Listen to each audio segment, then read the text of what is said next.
제가 그 파워포인트를 준비해 왔습니다. 그래서 우리 한 분 한 분 다 정말 그 스토리를 들으면 너무나 고맙겠고 좋겠는데 시간적인 여유가 없어서 일단은 제가 강의 먼저 하겠습니다. 저의 강의는 갑과 을의 뭐 이런 관계적 강의입니다. 파워포인트 먼저 보시죠. 킹덤 클리닉 이번에 또 해프타임 작년은 못했죠. 그냥 우리 2세들하고만 했었고 매년마다 참 우리 밴쿠버 가는 게 저희 삶의 낙이었는데 가지 못해서 안타깝습니다. 그래도 어떡합니까? 그래서 일단은 우리 킹덤 클리닉 한 1시간 정도 먼저 하고 한 15분 쉬고 2부 하고 이제 스몰 그룹으로 들어가겠습니다. 우리 이거 동갑 선교 뭐 이런 거에 대한 건데요. 우리 일단 박수 칠까요? 우리 박수. 네. 박수. 킹덤 클리닉은 제가 이렇게 그 내용을 봤더니 그 참석자들이 이제 선교사님도 계시고 뭐 여러분들이 있고 근데 특별히 무슨 학문적인 것을 원하는 것이 아니라 필드에 계시던 분들이 이제 해프타임을 하면서 재정리하고 다음 단계는 그럼 무엇을 할 것인가 뭐 이런 그 모임이기 때문에 제가 어떤 그 애카데믹한 학술적인 인포메이션보다는 좀 인스피레이션 우리에게 은혜가 되고 또 우리가 당장 같이 할 수 있는 뭐 이러한 사역들을 제가 하겠습니다. 그래서 저를 잠깐 소개하면 저는 1961년도생입니다. 소띠 너무 귀엽죠? 네. 저희 아버님은 한국에서 그 영등포에서 피부 비뇨기과 의사하셨는데 박정희 때 너무 반정부 운동을 하다가 쫓겨났어요. 그래서 우리가 KCI에 잡혀 들어가가지고 좀 고생을 하시고 그래서 아이고 그래서 73년도에 제가 12살 때 미국이라는 나라에 이민을 왔습니다. 여기 보니까 뭐 일본도 있고 대만도 있고 뭐 한국도 있고 제가 지금 이 방송하는 것이 미국에서 하고 있습니다. LA. 그래서 48년 전 와우 12살 때 이민 왔습니다. 그래서 여러분 한국 사람이 미국 오면 어떻게 됩니까? 코리안 아메리칸이 됩니다. 그래서 저는 이거 너무 멋있죠. 다시 한번 해드릴게요. 이거 제가 이거 하느라고 시간이 많이 걸렸어요. 한국 사람이 미국에 와서 뭐가 되느냐? 야, 코리안 아메리칸이 된단 말이에요. 이 코리안 아메리칸은 뭐냐? 그냥 아주 간단하게 얘기하면 바나나예요. 바나나. 옐로우 아웃사이드, 화이트 인사이드. 저 껍질을 벗기면 저는 백인인 거예요. 사실은. 저 껍질을 벗기면 백인입니다. 제가 12살 때 와서 48년을 미국에서 살았으니까 제가 이렇게 한국말 잘하고 있지만 영어 하는 걸 한국말로 지금 번역해서 하고 있는 겁니다. 솔직히. 제가 37년 전에 결혼했습니다. 그래서 우리 애들 셋 있고요.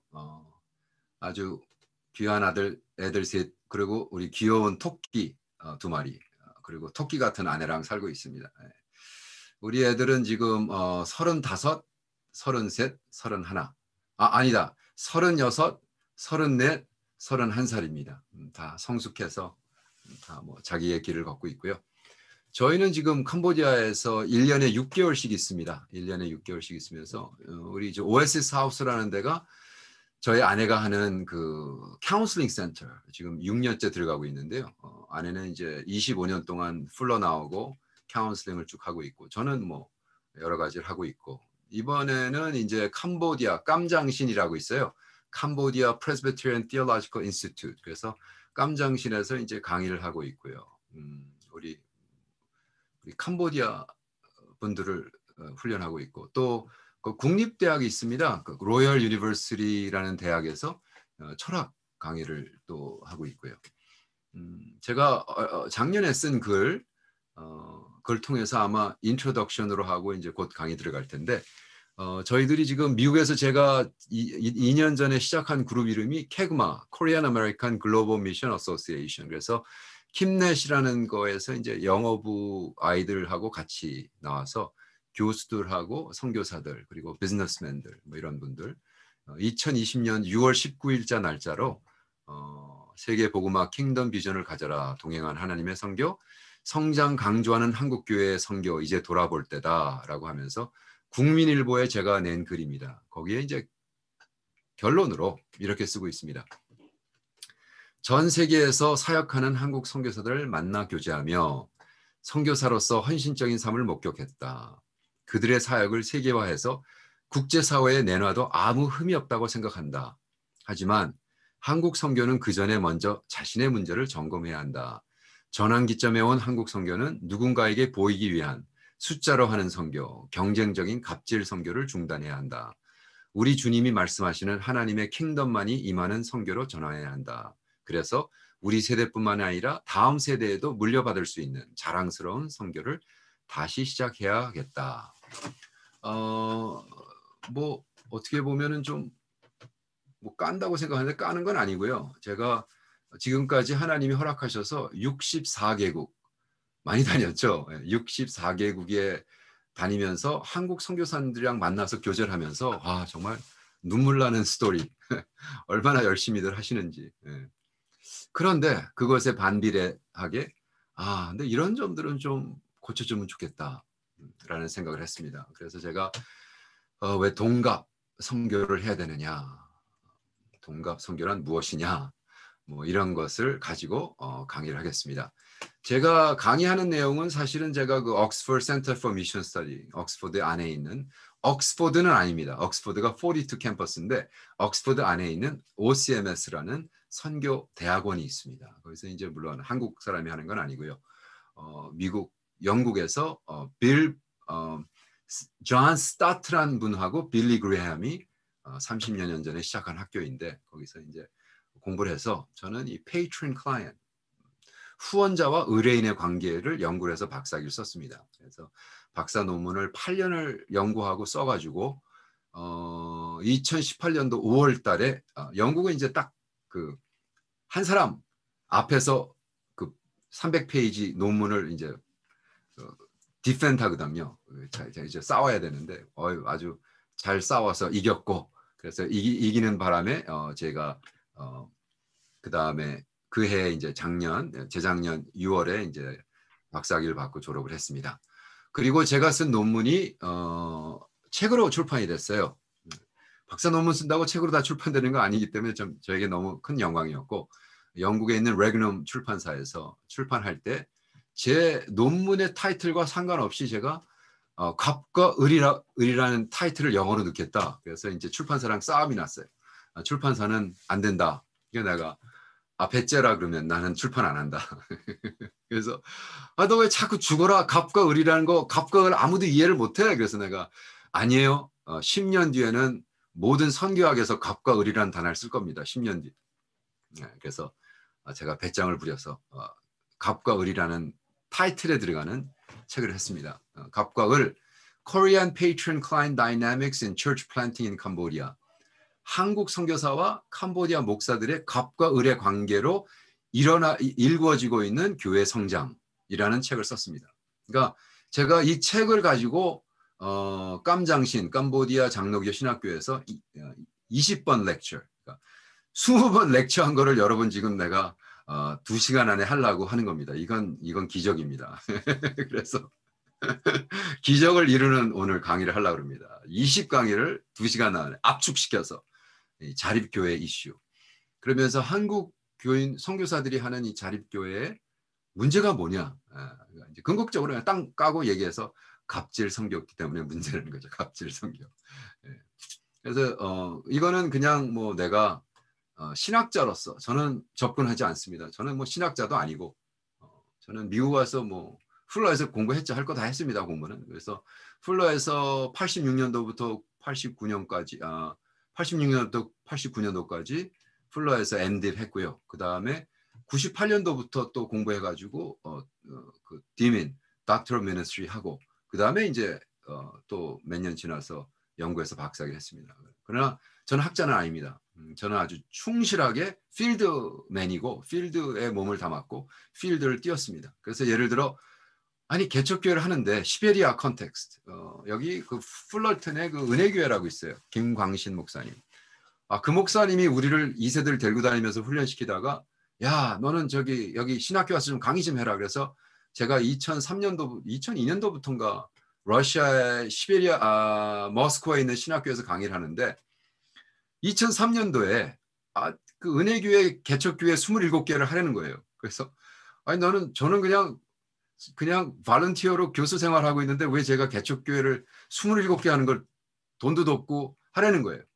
근데 역시 김광식 목사한테 제가 너무나 많은 은혜를 받고 은혜교회 너무 제가 사랑하기 때문에 저는 은혜교회 출신도 아니고 은혜교회 선교사도 아닌데 저는 오이카스라는 교회를 5개를 개척하고 있었을 당시인데 LA에서 27개 개척하는 거를 들어가 가지고 2003년도부터 6개월에 한 번씩 시베리아 들어갔습니다. 그래서 27개 교회를 개척하고 매년 들어갔어요. 2번씩. 그래가지고 매년 들어가서 2013년도가 되니까 다들 개척 다 성장하고 뭐 엄청난 사역들을 하게 하는 거예요. 그러니까 뭐 수십 년 같이 뛰었으니까 얼마나 사랑하겠어요. 막 우리 너무나 귀엽던 우리 목사 사모님이 완전히 아줌마가 되는 그래서 내가 야, 너 왜 이렇게 됐어? 막 이러고 서로. 그래가지고 2018년도에 돼서 갈 때마다 부흥회하고 6개월마다 부흥회하고 러시안 말로 출판해서 책 훈련시키고 하다 보니까 시베리아 이르쿠츠에 정말로 이제 메가철치도 되고 이 교회는 교회를 10개를 더 개척하는 이런 역사들이 있었단 말이에요. 근데 2000년도부터 들어간 캄보디아에서는 똑같은 상황인데 되지가 않는 거예요. 왜 되지가 않느냐 보니까 이 감리교에서 발표를 하는데 감리교 이 목사님이 2010년도 심포지엄, 우리가 이제 프놈펜 심포지엄을 했는데 2010년도에 뭐라냐면 송진섭이라는 선교사님이 한 달에 자기네들 사역 운영비가 16,000불이 든다는 거예요. 왜? 개척교회를 열심히 시켜놓고 신학교에서 개척을 열심히 하는데 더 이상 자립한 교회가 한 교회가 안 나온 거예요. 아니 그러면 개척교회 열심히 해놓고 자립하지 않으면 이게 뭐가 문제냐. 그래서 제가 박사 연구를 2009년도부터 시작을 했는데 후원자와 의뢰인의 관계, 페이트론 클라이언의 관계가 이루어졌다. 왜 페이트론 클라이언과 후원자의 관계에서 이건 관계의 문제다. 돈의 문제가 아니라 관계의 문제다. 그래서 한국 선교사들이 개척교회를 하는데 왜 개척을 해서 자립을 못 시키느냐. 아주 철저하게 페이트론 클라이언 관계가 이루어졌기 때문이다. 이것은 관계적인 그래서 우문호 울프갱이라는 독일 교수의 글을 읽다가 내가 번떡한 거예요. 이거로구나. 페이트론 클라이언의 관계가 이루어졌구나. 그러면서 그러면 페이트론 클라이언트는 뭐냐? 후원자와 의뢰인의 관계는 이제 유럽에서는 이런 식이죠. 유럽에서는 뭐 철저하죠. 확실했죠. 돈 많은 유지들이 그 브로커 같은 사람에게 돈을 줘서 이제 사역을 시키는 거예요. 여러분, 미국이 어떻게 발견된 것 같아요? 미국의 뱃삭, 미국의 모든 그 관계를 누가 한 것 같아요? 여러분, 정부가 했어요? 아니에요. 페이트론이 했어요. 자기가 이득이 있을 사람들이 돈을 투자해가지고 한 거란 말이에요. 이것이 아주 철저하게 체계적으로 내려왔습니다. 페이트론 클라이언 관계. 그래가지고 뭐 이거는 제가 다시 얘기하지만 여러분 뭐 이걸 가지고 무슨 글을 쓸 사람도 아니고 하니까 이거 그냥 넘어갑니다. 그냥 그렇다는 거예요. 그런데 미국도 마찬가지죠. 철저하게 페이트론 클라이언. 미국은 돈이죠. 돈 관계로 대통령 출마를 하는데 대통령 일렉션을 하는데 14 빌리언을 썼어요. 이건 뭐예요? 미국도 아직도 다분한 게 모든 정치나 모든 것이 페이트론 클라이언, 돈 쓰는 사람이 쓰게 돼 있어요. 그렇다면 선교학적으로는 무엇이냐? 그래서 내가 Patrons in Mission, 페이트론과 후원자와 의뢰인의 관계에 선교적으로 어떻게 하느냐 그러고 이 구글에다가 딱 영어로 쳤더니요. 너무 놀란 거예요. 처음에 뜨는 게 여기 있죠. 밑에 베이루트 레바논 2018년도 옥토버 베이루트 레바논에서 페이트리니지 심포지움이란 거예요. 저거는 제가 가서 강의한 데거든요. 제가 박사학위 받자마자 가서 강의한 데가 저 심포지움 레바논 베이루트 레바논에서 강의한 거. 그게 제일 먼저 뜨더라고요. 그리고 그 강의한 내용을 추려가지고 한 책이 나온 게 있어요. 그 책은 또 IB 프레스에서 나왔는데 와우. 그러니까 제가 어느 날 보니까 페이트론 클라이언트의 대가가 돼 있더라고요. 근데 저는 그렇게 생각하지 않는데. 그러나 지금 신학 선교학적인 학술적으로 접근하는 것이 아니라 선교학적으로 접근하는 것이 아니라 우리가 선교지에서 일어나는 일들을 얘기했습니다. 페이트론은 누구냐? 코리안 선교사. 그러면 클라이언트는 누구냐? 즉 캄보디아 컨텍스트에서는 카멜, 캄보디아 목사들인 거예요. 그건 관계적이죠. 관계적. 그리고 더 크게 얘기하면 파송교회가 아니면 파송 선교 단체가 primary patron 후원자고 우리는 first order broker라고 그래요. 그거를 이제 학술적인 말로는 브로커라고 그래요. 근데 이거를 제가 한국 학술지에다 브로커라고 그랬더니 막 난리가 났어요. 왜 우리가 브로커냐고. 브로커는 아니래요. 한국 사람들 되게 싫어한대 브로커를. 그냥 돈 삥땅 하는 사람들 이 컨셉이 있어서 first order 브로커 쓰지 말라고 그래서 뭐 마음대로 바꾸시라고. 그러나 학술적인 대화에서는 그냥 FOB라고 그래요. first order broker. 그래서 모든 선교사 그리고 자기네들끼리도 선교사를 그냥 FOB, first order broker다. 왜? 우리도 우리 돈으로 하는 게 아니잖아요. 선교사들이 자비량을 합니까? 자기가 번 돈으로 수억 싸놓고 가서 합니까? 아니잖아요. 내 돈 아니잖아. 누가 줘요? 파송교회가 주고 교단이 주고. 그런 의미에서 우리도 의뢰인인 거예요. 의뢰인. 그래서 그런데 캄보디아라는 나라는 이 페이트론 클라이언트가 아주 정확하게 왜? 80%가 농민이에요. 농민. 그러면 농사 짓는 나라에서는 땅 유지자가 그냥 페이트론인 거예요. 땅을 갖고 있는 사람이 그냥 유지예요. 그럼 그 유지 밑에 붙어가지고 사는 거예요. 그런 문화권. 그런 나라에 돈 갖고 선교사가 딱 들어가니까 어떻게 돼? 당연히 그냥 페이트론이 되는 거예요. 이건 뭐 어떻게 할 의지가 없어요. 그런데도 한국 선교사님과 캄보디아 목사들의 관계를 페이트론 클라이언을 아무리 풀려고 그래도 뭔가 그 다윗 왕이 사울 왕의 갑옷을 입었을 때 뭐 불편한 것 같은 해석이 잘 안 되는 거예요. 그래서 제가 어느 날 이 책을 읽고 있다가 아이젠스테트라는 히브루 대학의 교수 책을 읽다가 이분이 뭐라고 썼냐 하면 페이트론 클라이언 관계가 일본에서는 뭐로 풀었냐 하면 오야분과 꼬봉의 관계로 풀어요. 그래서 제가 그때 번쩍 뜨는 게 이게 갑과 을의 관계로구나. 갑과 을의 관계로구나. 그래서 다시 돌아가서 제가 연구하던 걸 갑과 을의 관계로 푸니까 너무나 잘 풀리는 거예요.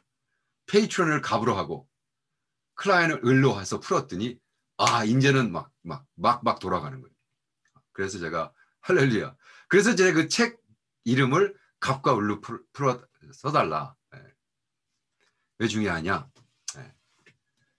한국적인 풍습을 가진 갑과 을의 사회 구조에서 있었던 한국 선교사들이 캄보디아 가가지고 캄보디아에 있는 그 관계를 갑과 을이라고 하지 않아요. 걔네들 단어가 따로 있어요. 그런데 우리는 그냥 아주 너무나 쉽게 갑과 을의 관계로 들어가서 사역을 하다 보니까 우리가 우리 선교사 대상들을 을로 만들어버린 거예요. 한국은 갑과 을 정확하죠. 한국은 뭐 갑과 을 너무너무 정확합니다. 갑과 을에 대한 책, 엄청나게 쏟아지죠. 갑과 을의 관계, 뭡니까? 첫 번째가 갑이고 둘이 을, 갑, 을, 병정, 무기, 경. 우리 다 그렇게 쓰고 있잖아요. 1, 2, 3, 4. 그 다음에 뭐예요? 저는요, 규장에서 제 간증집이 나왔어요. 오래전에 나왔는데, 저는 이 갑과 을이라는 관계를 몰랐어요. 저는 48년 된 한국말 잘 못해요. 1.5세인데. 히어링이라는 책을 규장에서 출판할 때 저보러 무조건 나보고 한국말로 쓰라 그래서 이거 1년 동안 공부하다가 1년 학교 휴학하고 쓴 책이거든요. 그래서 갑과 을 저작권 그거 사인을 하러 갔습니다. 2015년도 2월 10일 날 우리 여진구 사장님 규장 대표랑 오석환 그 사인을 하러 갔는데 제가 갑이더라고요. 내가 놀랐어요. 내가 갑이네. 왜? 저자니까. 저자가 당연히 갑이죠. 그죠? 출판사는 을인 거예요. 그러니까 법정에서도 이 갑과 을이 아주 규정이 돼 있는 거예요. 이거 봐라. 그렇다면 한국은 갑남을여. 그죠? 갑이란 남자와 을이란 여자. 이것이 아주 사상 속에 깊이 들어가 있잖아요. 그런데 그것을 어떻게 아느냐? 저는 이 경험을 통해서 어떤 경험을 했냐면요. 값과 을의 관계를 전 체험적으로 제가 굉장히 오래됐습니다. 정말 무지무지 그러니까 한국에 이제 갑부들이 있는데 정말로 예, 억만장자들 그러니까 백만장자가 아니라 억만장자들 예, 저런 빌딩 주인들 그래가지고 딱 그런 사람 한 2, 30명 진짜 롤스로이스 딱 타고 오는 사람들 한국에 롤스로이스 딱 타고 오는 사람들 한 2, 30명 모아놓고 저보러 캄보디아 선교를 좀 소개하래요. 그래서 내가 열심히 소개했습니다. 그랬더니 딱 끝나고 뭐라 그러는 줄 아세요? 그분이 저한테 야 너는 을인데 왜 갑질을 하냐 우리한테 이러는 거야. 아니 캄보디아 선교 세열하라고 그랬더니 당신 와가지고 뭐 캄보디아 못 살아요 좀 도와주세요. 그렇게 을질할 줄 알았더니 뭐 우리한테 이렇게 해라 저렇게 해라. 그래서 내가 아니 선교지에서 선교사가 갑이지 왜 니네들이 갑이냐? 돈이 많은 거랑 너희들이 한국에서 돈 많은 거랑 선교지 보고를 받으면서 너희들이 갑질을 하려고 그래. 네가 선교지 뭘 한다고? 캄보디아 뭘 한다고? 어? 나 캄보디아에 대해서 박사 논문 썼어. 내가 당연히 갑이지 캄보디아 선교에 대해서 얘기할 때 아니라는 거예요. 네.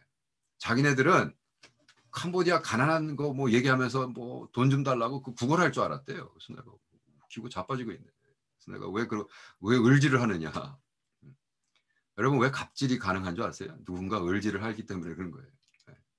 그래서 제가 이거를 가지고 갑과 을이라는 렌즈를 가지고 캄보디아 신학생들을 데리고 지금 연구에 들어갔습니다. 자리 못하는 이유가 뭐냐? 한국 선교사들의 문제냐? 너희들의 문제냐? 네, 지금 석사 논문에 들어갔습니다. 중요한 얘기죠. 그리고 제가 2009년도에 캄보디아 연구가 시작된 다음에 너무나 충격적인 사건을 합니다. 충격적인 사건. 그 뭐냐?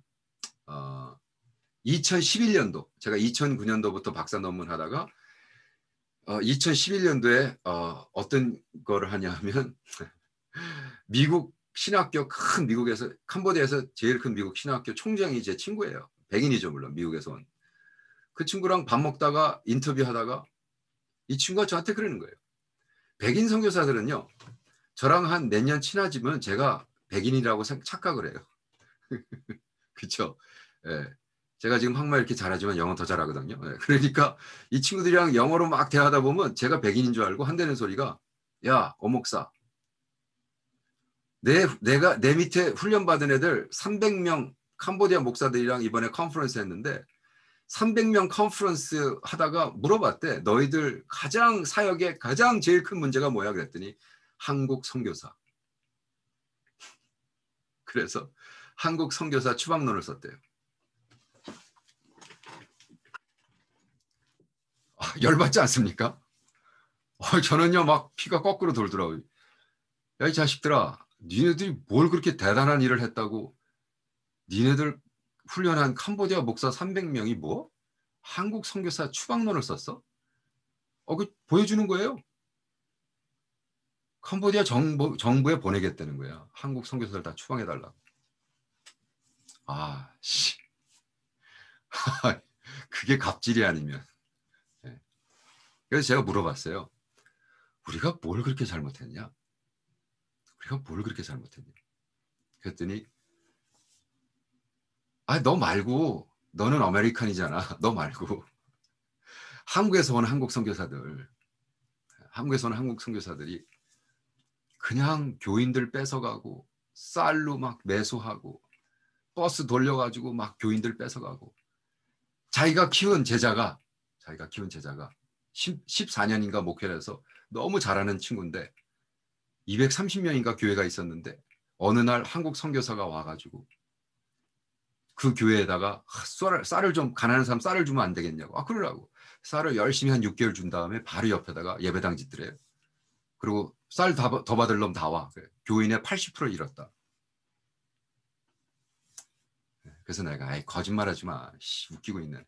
내가 지금 박사 논문 하니까 그거 연구할게.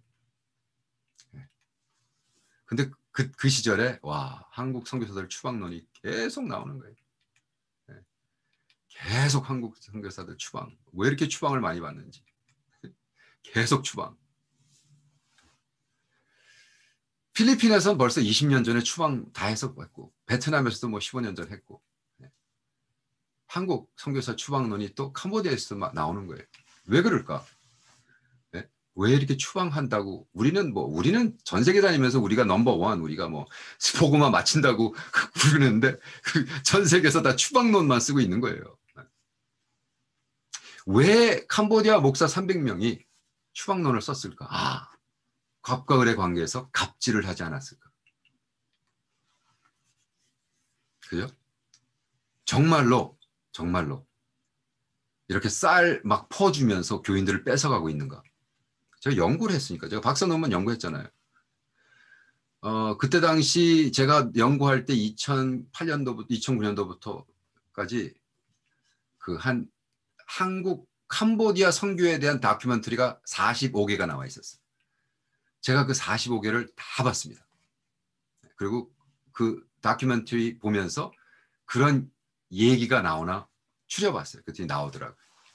정말 너무 깜짝 놀랄 정도로 계속 나오는 거예요. 우리는 쌀을 열심히 주면서 개척교회하고 있습니다. 그걸 자랑처럼 얘기해요. 네.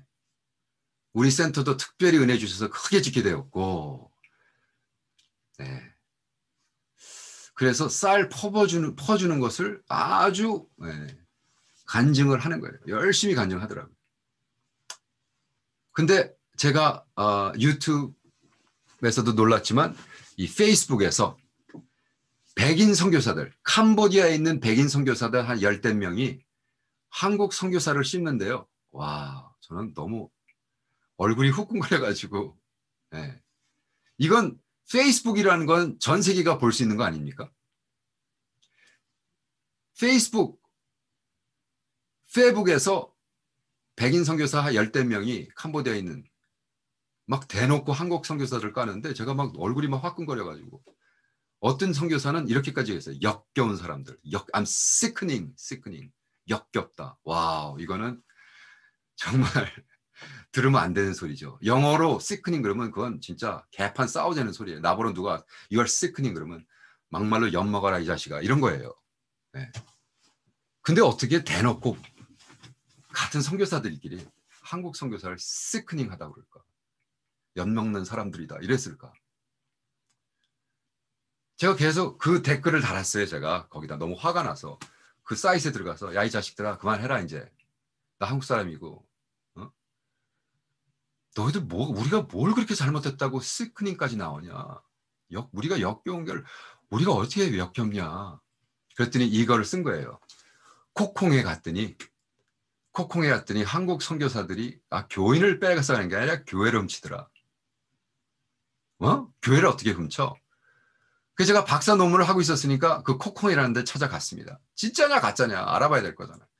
와, 코콩이라는 데는 제가 사는 푸놈팽에서 버스 타고 6시간, 7시간 가야 돼요. 열심히 갔습니다. 그래서 그 말하는 목사 찾아갔어요. 와, 정말 눈물 나는 간증을 듣는 거예요. 이 목사가 13년 동안 목회를 잘했어요. 근데 어느 날 한국 선교사가 옆에다가 개척교회를 하고는요. 네. 그분은 뭐 영어도 못하고 캄보디아 말도 못하는 사람이에요. 그 선교사가 예배당 직구는 내가 인터뷰한 친구의 신학교 친구를 주일마다 설교하라고 월급 준대.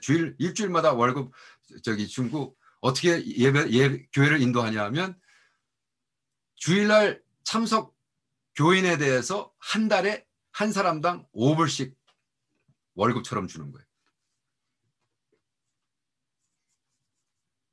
그래서 교인을 다 잃었대 자기가.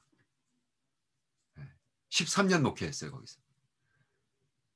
근데 그 교회에서 예배 끝나고 주여 삼창하고 뭐 하는 줄 아세요? 주여 삼창하고 우리 한 달에 한 사람당 10불씩 받게 해주세요. 그래서 애들까지 해서 10명이면 100불 받게 해주세요. 그들 월급이 50불, 60불 받는 동네에서.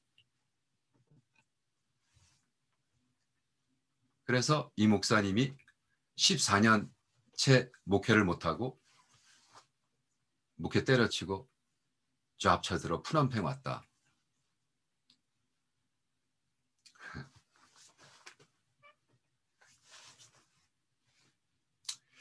제가 얼마나 많이 울었는지 몰라요. 그 목사님. 내가 그 목사님 생각할 때마다 얼마나 창피하고 미안하고, 캄보디아 목회자 13년 목회 열심히 하는 사람을, 네. 그런 사람 300명이 모여가지고 한국 선교사 추방론을 쓴 거예요.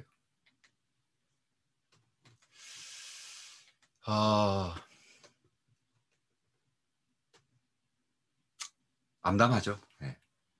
제가 미션 컴푸차 2020이라는 모임을 2013년도에 갔어요. 2013년도에 이제 그 캄보디아 목사들 모여가지고 연구하고 하는, 거기는 다들 엘리트들이에요. 거기 한 80명 캄보디아 목사들이 모였는데 그 80명이 다 영어로 발표하고 영어로 대화하고 영어로 막 하고 엄청난 데죠. 네. 솔직히 서울에 가가지고요, 영어로 하는 모임 80명 한국 목사들 모아놓고 거의 못할 겁니다. 근데 캄보디아 젊은 목사들 80명 모아놓고 영어로 발표하고 영어로 막 논쟁하고 그런 데를 갔는데, 어떤 젊은 캄보디아 목사가 나를 딱 붙잡고 제발 좀 한국 선교사들 추방해 주세요. 그래서 내가 또 우리가 또 뭘 잘못했는데. 그랬더니 아니 왜 멀쩡한 우리 동네까지 버스를 갖고 와가지고 봉고를 보내가지고 교인들 싹쓸이에 갑니까? 그러면 싹쓸이에 가서 쌀 준다 그러고. 그래서 내가 에이 그런 일이 있으려고 또 연구를 해봤습니다. 주여. 네, 진짜더라고요. 버스를 대도해가지고요. 네, 이거는 이제 교회 성장학, 잘못된 교회 성장학이죠. 그럼 미국에서 가능한 거죠. 미국은 워낙 땅이 넓으니까 버스 보내서 전도해라. 이게 이제 교회 성장에서 가르친 책들입니다. 근데 그걸 어떻게 우리 한국이 그대로 받아들여가지고 그냥 열심히 사역한 당신을 주님은 기뻐하신다 해서 메가철치에서 그냥 봉고를 전 지역에 보내가지고 어떡합니까? 한국에서 중소 개척교회가 막 데모하고 그랬잖아요.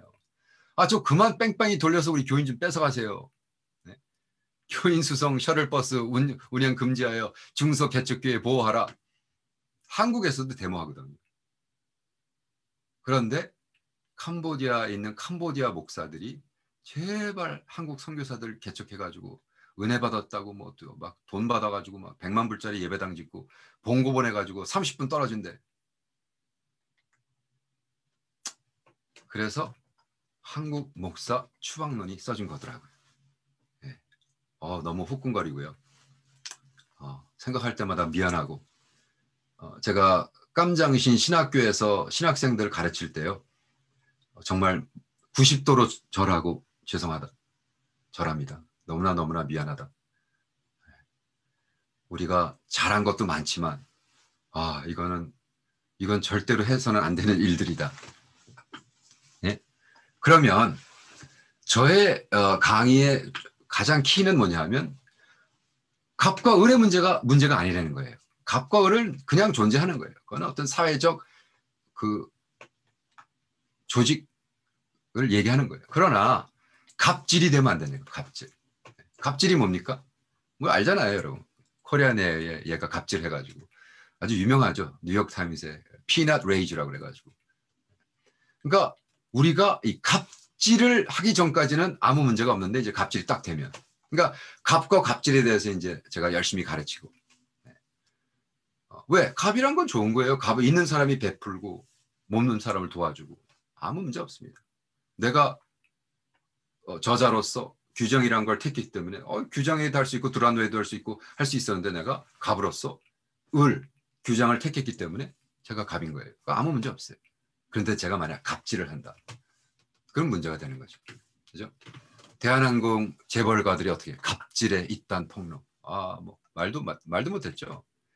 그래가지고 제가 한번 쳐봤어요. 갑질 쳐봤더니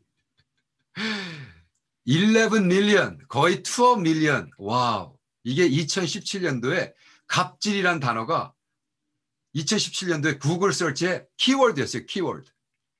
한국. 그리고 영국에서 갑질이란 단어가 영국 신문에서 쓰여지기 시작했습니다.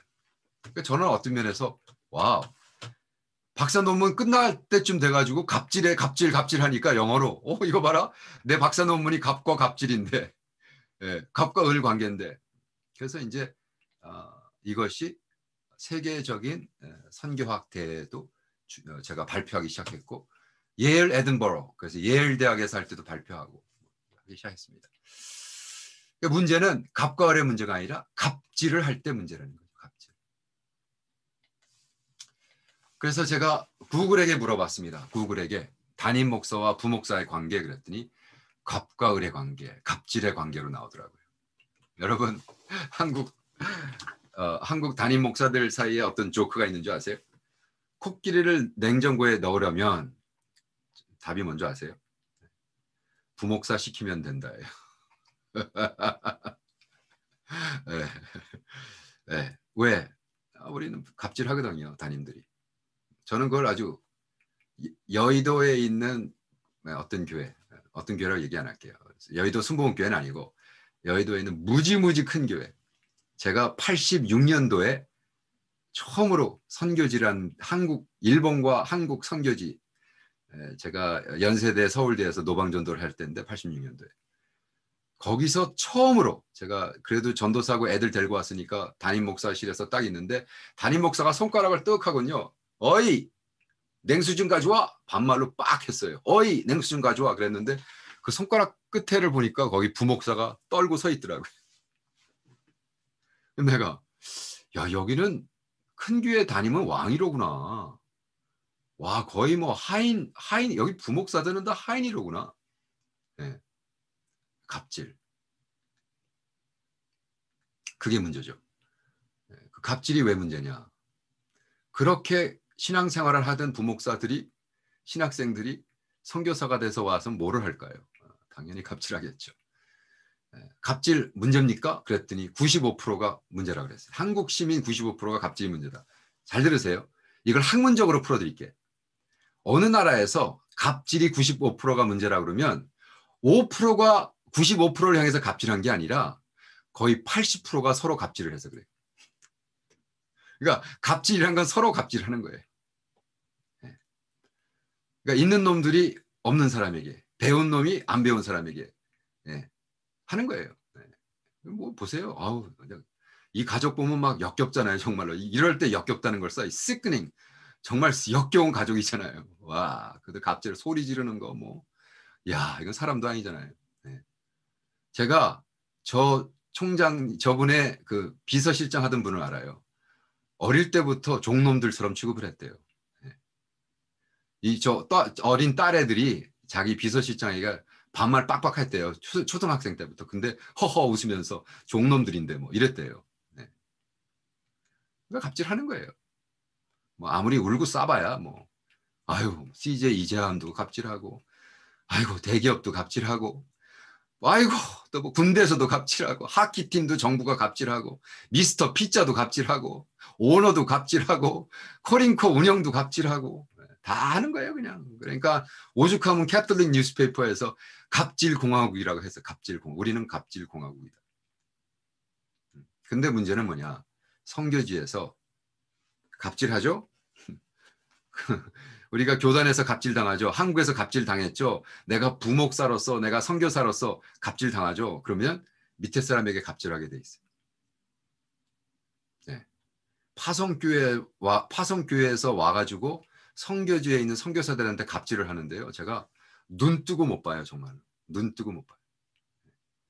저랑 베스트 프렌드 캄보디아에서 제가 캄보디아 들어간 지 지금 20년 됐습니다. 20년 동안 저랑 절친하고 정말 15년 동안 와 저랑 그렇게 그 다음에 정말로 내가 봐도 이 사람은 거의 성인이야. 내가 너무 존경하고 이러한 캄보디아에 있는 제 친구가 한국에서 한국 파송교회 담임이 바뀌었대. 그 파송교회 담임 목사가 선교지를 왔는데 와가지고 제 친구를요 완전히 종 취급하더라고요. 그 자기 말 안 들었다고 이틀 만에 15년 후원하던 걸 잘라버리더라고요. 야, 그게 갑질이 아니면 뭡니까?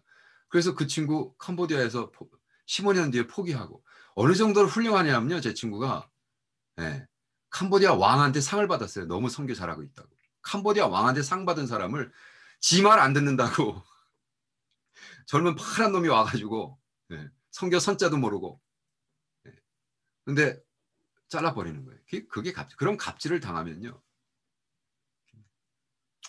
그런데 그것이 제가 하는 것뿐만이 아니라 마크 놀이라는 분이 연세대에서 강의할 때 그런 얘기를 했어요. 우리는 왜 이렇게 잘못된 미국 영성을 배워가지고 이 아메리칸 크리스티애니티에 왜 이렇게 잘못된 거 배웠냐. 그러니까 마크 노이라는 분도 책에 아주 그냥 대놓고 썼어요. 한국 교회가 잘못된 영성을 배웠다. 여러분 아시죠? 조나탄 벙크 그러면 뭐 선교학에서 공부한 사람이 이분 뭐 제가 이제 11월 달에 저분하고 한국에서 강의를 하는 걸 합니다. 11월 달에 한국에서 뭐 한 달에서 제가 페이퍼 하나 보냈어요. 이분도 또 와 한국 선교 엄청나게 까죠. 숫자 때문에 망했다. 한국은 숫자. 그 숫자가 망한 게 어디서 시작했습니까? 풀러 제가 나온 학교가 풀러인데 풀러에서 MD하고 디민 다 했는데 맥 게버리라는 교수가 교회 성장학을 시작합니다. 60년도에. 여러분 뭐가 보이세요? 천사가 보이세요? 악마가 보이세요? 여러분 마음속에 있는 게 보이는 겁니다. 그러니까 천사가 보인다고 먼저 말하세요. 천사가 보인다고. 까만 걸 보면 악마고 마귀 새끼고 하얀 걸 보면 천사잖아. 그러니까 모든 사건에는 양면이 있다는 거예요. 그죠? 포인트는 both and, 둘 다. 왜? 교회 성장학? 뭐가 나빠요? 좋죠. 교회 성장학 해야죠. 맥 게버런 교수가 인도에서 선교하다가 야 건강한 교회가 성장하더라. 그래가지고 딱 세 제자가 있습니다. 찰스 밴 앵건이라는 교수가 풀러에서 제가 배운 교수 세 분 다예요.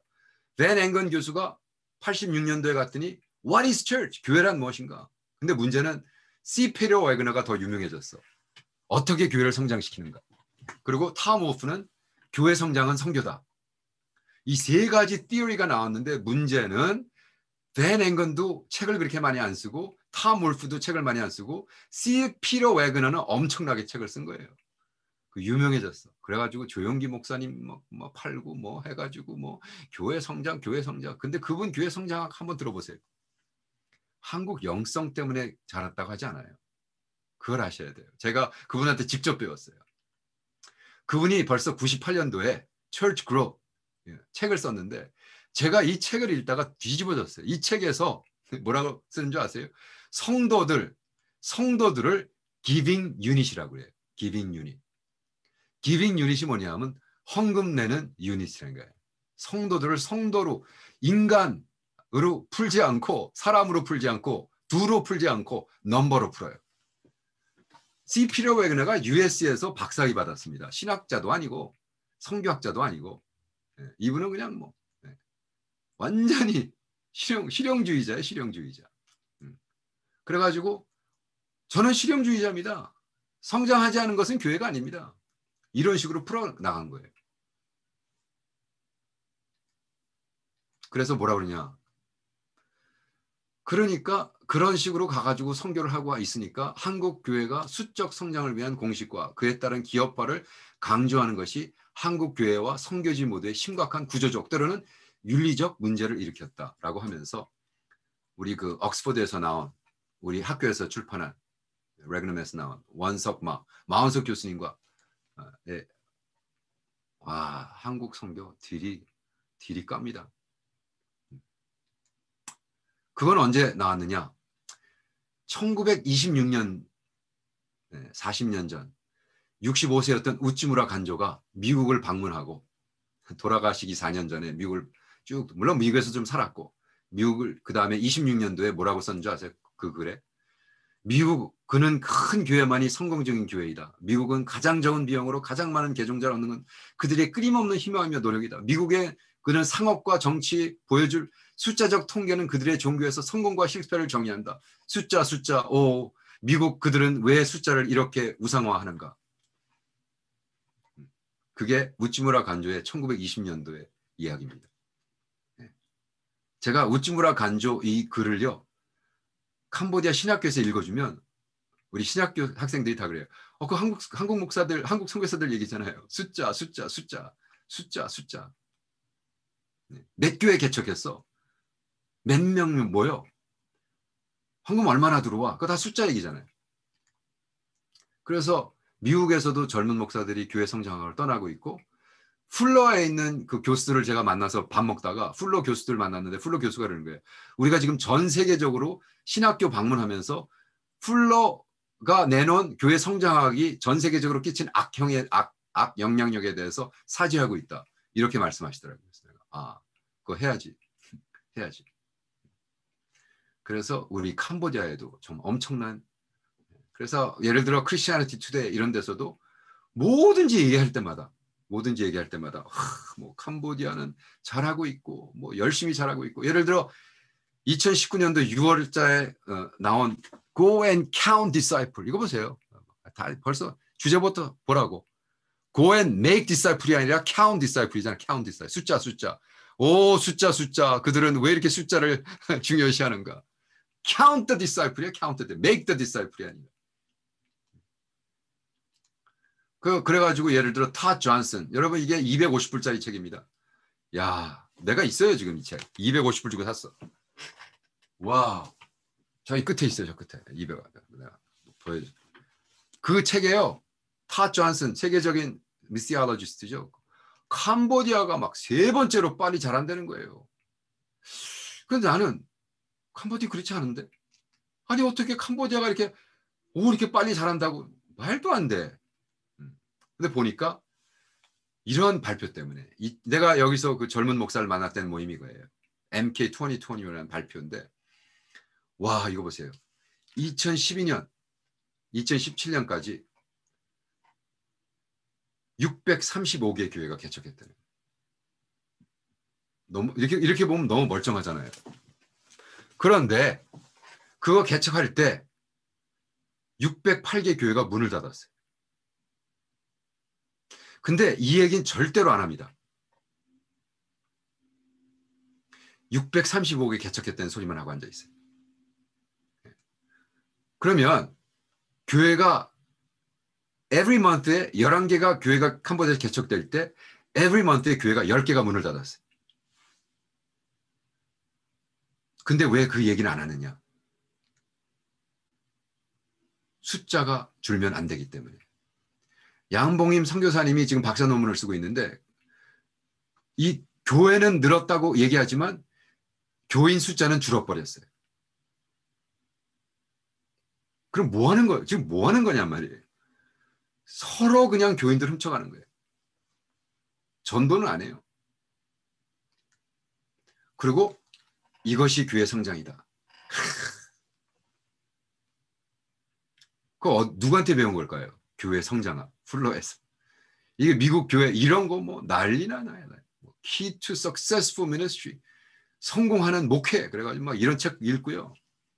캄보디아에 교인이 2,000명이라는 교회 가봤더니 그 교인 그 웹사이트에 가봤더니 예배당에 70명 들어가는 교회에서 교인이 2,000명이라고 거짓말 하는 거예요. 왜? 그래야 후원 받으니까.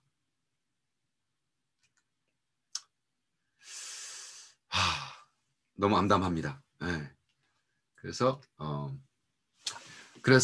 제가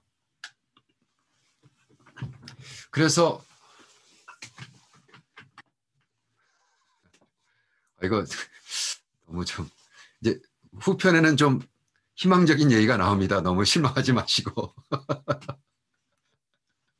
이게 지금 20번 강의하면서 하는 거기 때문에 이렇게 우리는 막 그러나 이제 현실을 제대로 얘기하고, 우리는 너무 많은 경우에요. 우리 한국 선교사들끼리 모여가지고 세계 복음화는 우리가 마친다. 그런 거 할 때가 아닙니다, 지금. 제가 세계 선교대회 가가지고 진짜로 세계 선교대 영어로 하는 거기 강사들이랑 밥 먹다가 강사가 뭐라는 줄 아세요? 막 너무 한국 선교사들 씹어가지고 됐다 그만해라. 우리도 열심히 한다. 우리 선교 시작한 지 얼마 안 된다. 좀 형이 좀 동생들 좀 보살펴라. 그만해라. 네. 여러분 글쎄 15분 뒤에 다시 들어와서 제가 좀 희망적인 얘기를 하겠지만 중요한 건 지금 세계 선교대에서 한국을 어떻게 바라보고 있느냐를 좀 제대로 확인하고 그 다음에 그 베이스에 정말 열심히 하고 우리 한국 사람들의 맨 땅에 헤딩하는 건 넘버 원이잖아요. 근데 절대로 연구하지 않고 절대로 글 쓰지 않고 절대로 발표하지 않고 우리가 동네 축구 최고야. 네. 네. 올림픽 나갈 수가 없어요. 왜? 우리 동네에서 최고기 때문에. 네. 검증이 안 됐어요. 그래서 우리는 좀 이런 것에 우리가 좀 열심히 하는 여러분 되기를 축원합니다. 한철영 선교사님, 제가 나갔다 들어옵니까? 아니면 그냥 켜놓고 합니까? 네, 켜놓고 계시면 됩니다. 네. 뮤트 하시고요. 네네. 기다리셨다가. 네. 네. 감사합니다. 15분 뒤에 봬요.